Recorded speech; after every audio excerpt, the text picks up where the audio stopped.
Espacio de apiterapia en el aire, en varias oportunidades hemos insistido en la necesidad de fortalecer el sistema inmunológico para que de esa forma nuestros organismos estén en las condiciones excepcionales para afrontar la acción de hongos, bacterias, virus, en fin, todos los agentes patógenos que hay en el ambiente donde nos desarrollamos o hacemos nuestras tareas diarias normalmente.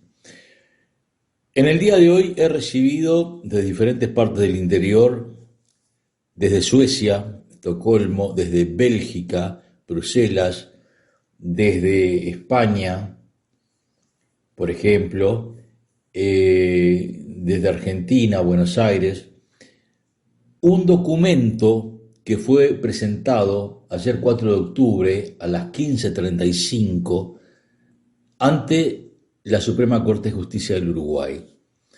Y como nos han pedido la difusión del mismo, estas personas que nos lo han enviado de diferentes partes del país y del extranjero, vamos a dar lectura a este material. Se interpone recurso de revocación. Suprema Corte de Justicia.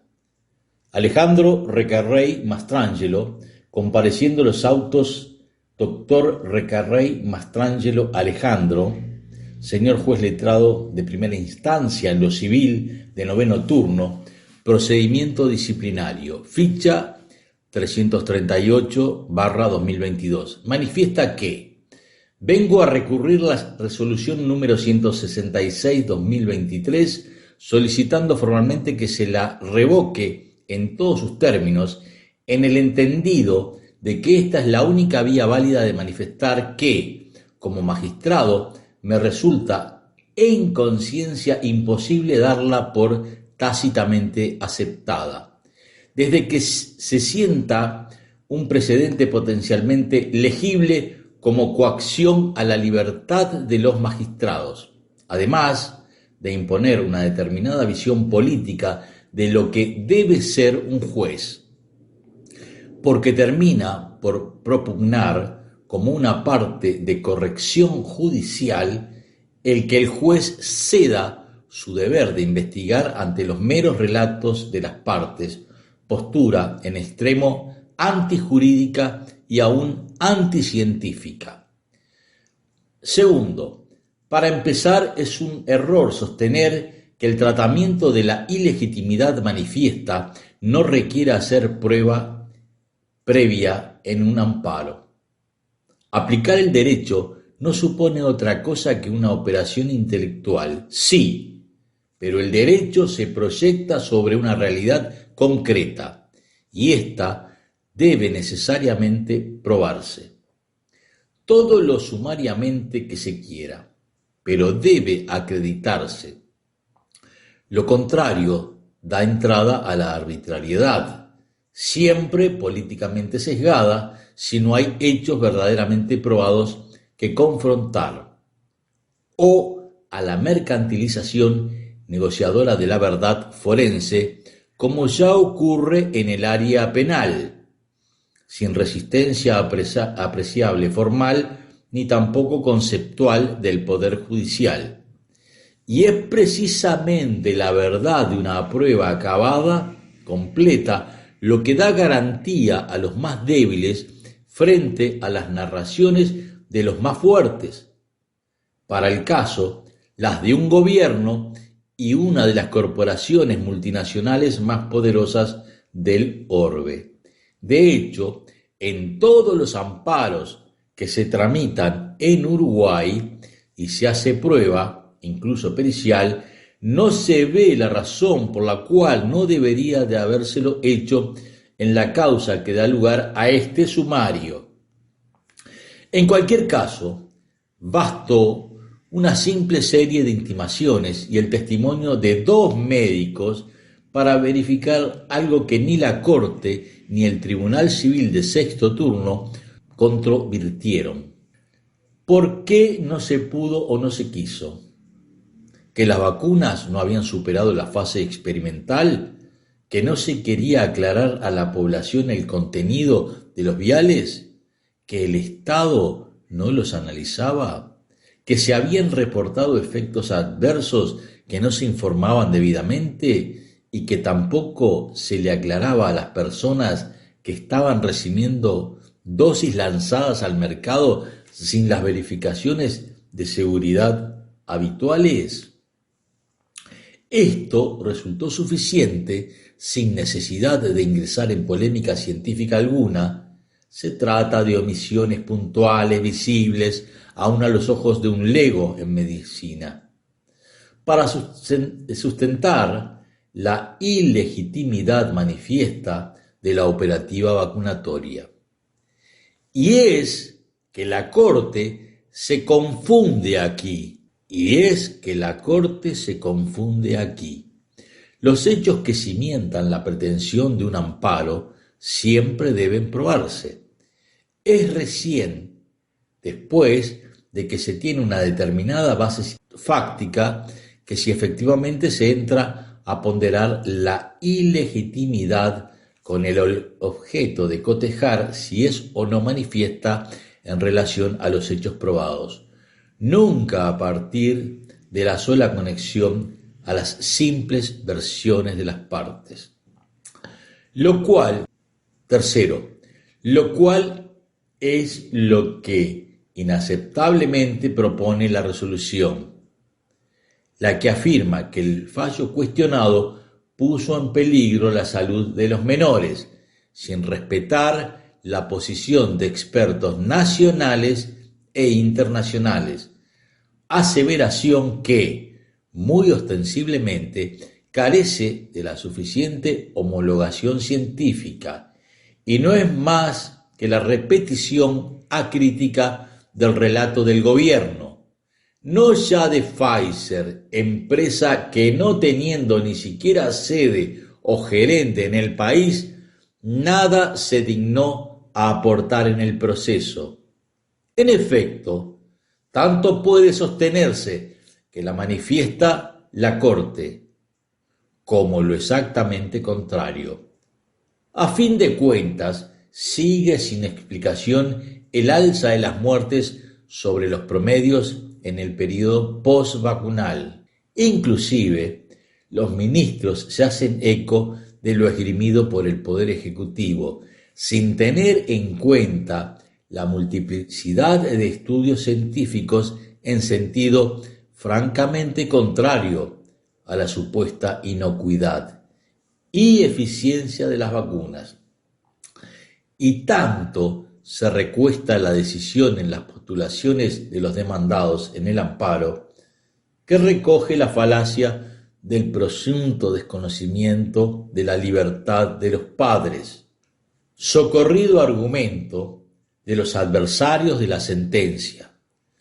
Razonamiento a todas luces errado, porque no puede haber libertad de escoger sin conocer la cabalidad y completamente lo que se está eligiendo. No hay libertad sin verdad, como tampoco hay justicia sin verdad. Así, la sentencia, lejos de cercenar libertades, las defiende. Además, siguiendo la estela de lo que ha reiterado el gobierno, también afirma la Corte que he incurrido en el desconocimiento del derecho debido a mis creencias personales. Sin embargo, no pudo señalar dónde lo había hecho, ni cómo, ni mucho menos cuáles serían mis opiniones personales extrajurídicas, que no se plasman en el fallo y que en definitiva la Corte desconoce. Cuarto, y aquí corresponde una pequeña profundización más, en orden de dejar bien en claro que cuando el juez dispone prueba por su libre iniciativa, no está vulnerando el principio dispositivo. En efecto, quienes pretenden limitar esta potestad judicial confunden los conceptos de principio dispositivo y principio de aportación de parte, que son dos cosas absolutamente distintas. Es que el proceso tiene una naturaleza no bilateral, sino trilateral, y en su desarrollo está directamente interesado el Estado a fin de garantizar la resolución justa de los casos, en base al máximo criterio de verdad objetiva alcanzable. De ahí que no pueda limitarse el poder deber del juez en ese orden, más que por las andariveles de la fijación del objeto del proceso y de la prueba, de la legalidad de la prueba y del libre contralor de las partes. Para decirlo en otras palabras, la dispositividad del proceso está dada por el hecho de que son las partes quienes deciden pleitear. ¿Por qué razón jurídica pleitear? Y el sustento fáctico correspondiente. Nada más. No pueden decidir cómo se llevará adelante el proceso. No pueden encorsetar la prueba que pueda disponer el juez, siempre y cuando ésta esté encarrilada dentro de las limitantes ya reseñadas, que fue lo que ocurrió en el caso que nos ocupa. Quinto, la cuestión está que es de una relevancia social y hasta filosófico-jurídica de primer orden, porque una de las lecciones más claras que puede aprender cualquier operador legal es que las evidencias fácticas pueden perfectamente alinearse para apuntar hacia distintas direcciones, ajustándose a las ideas preconcebidas de quienes realizan las formulaciones correspondientes, lo que equivale a decir que los relatos de las partes son narraciones interesadas, construidas en base a una selección parcial y direccionada de las evidencias. Por consiguiente, no puede considerarse en modo alguno que el juez deba limitarse a escoger entre uno de los dos o más relatos en pugna, porque ambos estarán, por fuerza, incompletos en relación a la verdad objetiva. Por el contrario, debe tomarlos en consideración, sí, pero contrastándolos con su propia indagatoria de los hechos objetivamente considerados. Pues, en definitiva, es el juez el que podrá engarzar las evidencias guiándose por la verdad, sin importar si coincide o no con sus intereses o preceptos. En tanto que, a fin de cuentas y desde su posicionamiento neutral, no los tiene en el proceso. Por consiguiente, limitando por completo el accionar de este tercer actor del proceso, estamos pasando de una justicia basada en el máximo nivel de la verdad alcanzable a una pseudo justicia basada en relatos, lo cual, por lo menos al libre criterio filosófico y científico jurídico del juez actuante en este caso, no puede admitirse. Sexto, en otro orden de cosas, ninguna de las pocas objeciones jurídicas concretas se ubica fuera de lo que es materia opinable, y por ende, todas caen en el fuero de la independencia del magistrado, a saber, primero, lo interpretable de la viabilidad de una incidencia en el seno de un proceso de amparo, artículo 12 de la Ley 16.011. Segundo, la posibilidad de solicitar aclaraciones a las partes en la audiencia de fijación del objeto del proceso y de su prueba, artículo 340, número 1 del Código General del Proceso. Y tercero, La potestad judicial de determinar prueba de oficio, artículos 24, número 4, 25, 2 y 139, 2 del Código General del Proceso. Por lo demás, resultaba indiscutible la procedibilidad de amparo en defensa de los intereses difusos. Artículo 42 del Código General del Proceso. Muy especialmente en materia de niños y adolescentes, por el imperio del artículo 195 y artículo 196 del CNA. La acción de amparo para la protección de los derechos de los niños y adolescentes podrá ser deducida también por cualquier interesado. Artículos 195. Idem. Con lo que se amplía la legitimación amparista, debiéndose reparar en que la ley no califica textualmente el interés requerido como personal y directo. Indistinción que abre juego jurídico a intereses sociales, no debiendo olvidarse que es de regla que donde no se distingue la ley no puede distinguirse el intérprete. Séptimo. Ahora bien, la Suprema Corte, al imponer indebidas restricciones a la lectura legal, establece un mecanismo que auspicia todo tipo de arbitrariedades. Pues, cabe preguntarse quién y por qué decide que una persona legalmente habilitada a la defensa de un interés difuso no sería digna representante del mismo. No hay criterios para trazar una línea restrictiva. No hay criterios para trazar una línea restrictiva.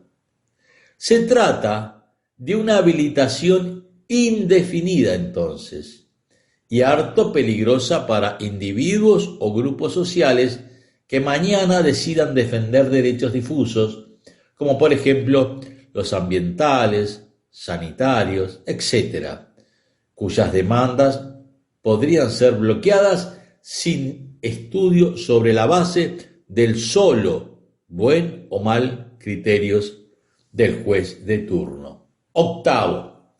En lo demás, poco puede decirse acerca de la sumatoria de cuestionamientos éticos y morales que se hacen en los fundamentos de la resolución, porque ninguno de ellos tiene correlación con el hecho específico alguno.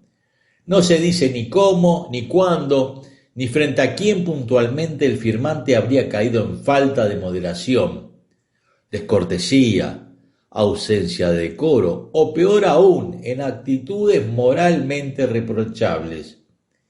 Y va de suyo de cualquier imputación ética o moral no puede hacerse a la ligera. Con gratitud debe aterrizarse en circunstancias objetivas, perfectamente identificadas, apreciables para cualquier espectador o analista de los hechos. Nunca debe fincar exclusivamente en la denunciada subjetividad de una de las partes, menos todavía la del decisor sumarial. Ello a riesgo de que éste termine por colocarse, quizás inconscientemente, en el punto de vista de los demandados. Noveno.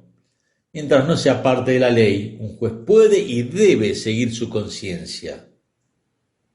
Repito, mientras no sea parte de la ley, un juez puede y debe seguir su conciencia, sin atenerse allí donde tampoco haya infracción ética, como no la hubo en el caso, a lo que otros, poderosos o débiles que sean, puedan pensar que debe hacer un juez. Perspectiva de fondo que es aquella desde la que debió haberse resuelto esta causa disciplinaria. El resultado, que debido a su ya pública notoriedad, no permite aventar la sospecha de que alguna forma se está verticalmente moldeando a los jueces, a sus valores y nociones jurídicas y a sus ideas técnicas personalísimas de cómo debe llevarse adelante la labor de juzgar. La lectura global de los fundamentos de la resolución lleva sin dudas a validar la idea de que son correctamente éticos los jueces inquisitivamente impotentes, pasivos, que no es desde luego lo que quiere la ley procesal civil. Vistas las cosas desde el ángulo correcto, lo que en este sumario está en juego no es sino la independencia misma del Poder Judicial, a través de la de uno de sus integrantes, llamado a actuar en un caso de notable trascendencia social. Repetimos, a través de uno de sus integrantes, llamado a actuar en un caso de notable trascendencia social. Décimo, en base a todo lo dicho, se considera que el sumariado no debió ser sancionado por no haberse verificado falta disciplinaria alguna, y un castigo per se infamante que afecta naturalmente a la dignidad del servidor público apartado de sus funciones y que lo hace no únicamente por el daño que provoca en su interioridad personal, en su conciencia y ánimo, sino por la exposición pública del castigo mismo, y puede hacerlo todavía más lesivamente en este caso, en el que, en ausencia de errores detectables, el fundamento disciplinario solo pudo basarse, y equivocadamente, en consideraciones éticas y hasta morales, críticas, según se vio, sin fundamento, gratuidades que literalmente rozan la ofensa directa al magistrado, porque no de otra manera pueden tomarse imputaciones de inmoralidad funcional sin sustento fáctico relevable ni relevado. 11.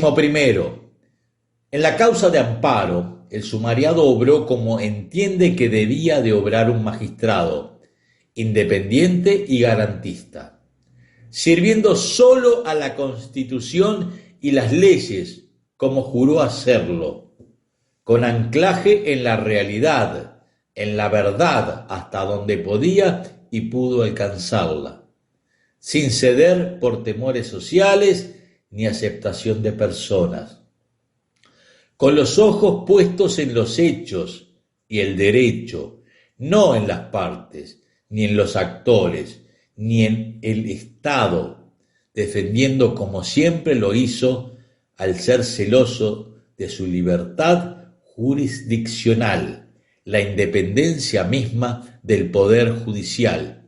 Y lo mismo hace ahora, de la misma manera, al proteger su trabajo, viene a defender también la imagen y sobre todo la verdadera independencia del Poder Judicial.